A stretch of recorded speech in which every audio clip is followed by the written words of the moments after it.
पहिला गट सुटला या मैदानातील 54 सुटला आणि 54 मध्ये लढत चालली सुंदर अशा या ठिकाणी 6 गाड्या पळत आहेत.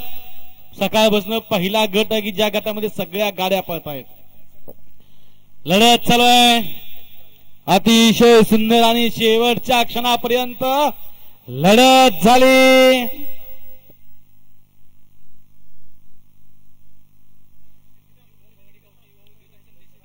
बोंबाळवाडी गावचे युवा उद्योजक संदेश शेठ थोरात यांच्याकडून विकाडावर कामतीकरांना ऑनलाईन 500 रुपये बसतात. विकास आपला ऑनलाईन चेक करा. काय निकाल द्या आत्ताचा गाडी क्रमांक 54 चा निकाल आहे. तास क्रमांक 5 वरून धावली गाडी सिद्धनाथ प्रसन्न सोळा विजय मान्य फलटण संस्कृती रणजित पाटील तरंगफळ ही गाडी विजय झाली. विजय बैलगाडी मालकाचं त्यावर बसणाऱ्या चालकाचं हार्दिक अभिनंदन आहे. तरंगफळकर नाव सांगून जावा. सिद्धू हा या गट विजय बैलगाडी मालक या स्टेजच्या पुढे सेमी जाहीर होत आहेत.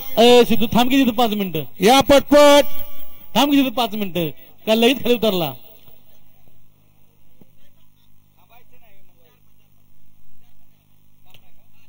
पाच मिनिटं वेळ लागू द्या म्हटलंय तुम्हाला. गडबड करू नका एकदाच निकाल